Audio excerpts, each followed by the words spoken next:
आपको बता दें कि हमास और इजराइल के बीच में लगभग 4 दिनों के लिए क्या है, युद्ध विराम हो गया है, सीज़ फायर हो चुका है। इजरायली कैदी से आज़ाद मैला बोली, अल्लाह हमास का भला करे। कहा, इजरायलियों ने बेइज्जत किया। 16 की उम्र में गिरफ्तार मलक 8 साल बाद रिहा हुआ। इजराइल हमास जंग के बीच दोनों पक्षों में समझौतों के बाद शुक्रवार को सीज फायर हुआ था।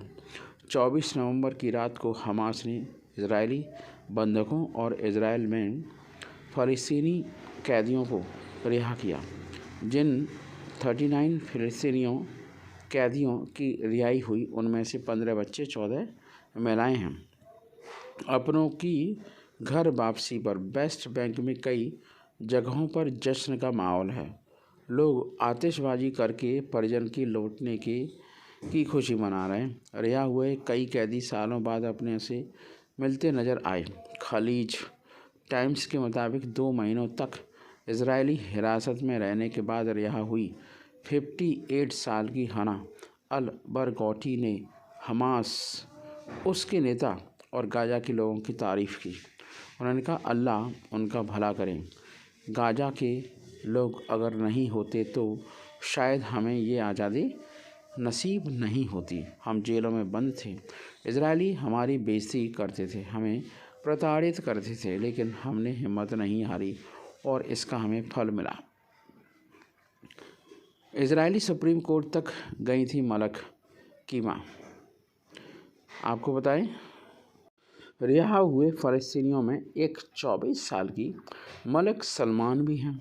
CNN के मुताबिक इजरायली पुलिस ने मलक को 16 साल की उम्र में चाकूबाजी के आरोप में गिरफ्तार किया था।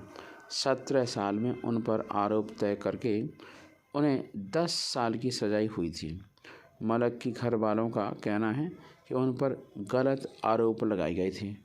मलक की मां और उनके वकील इजराइल की सुप्रीम कोर्ट तक चले गए, फिर भी कुछ नहीं हुआ।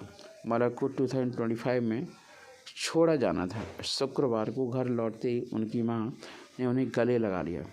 दोनों बहुत देर तक एक दूसरे से लिपट कर खुशियाँ मनाते रहे। उनकी आंखों में आंसू थे। मलक की मां फातिना सलमान ने AFP को बताया कि इजरायली पुलिस फ़लस्तीनियों को घर पर रहने को कह रही है। उन्हें कैद से रिहा हुए परिजन से मिलने से रोका जा रहा है। चुपचाप हमास के साथ गई 85 साल की बुजुर्ग इजरायली महिला घर लौटी। 7 अक्टूबर को हमास के लड़ाकों के करीब 250 इजरायलियों को बंधक बना ले गए थे। इनमें से एक 85 साल की याफा अदर भी थी। इन्हें लड़ाकों ने एक गोल्फ कार्ट में बिठाकर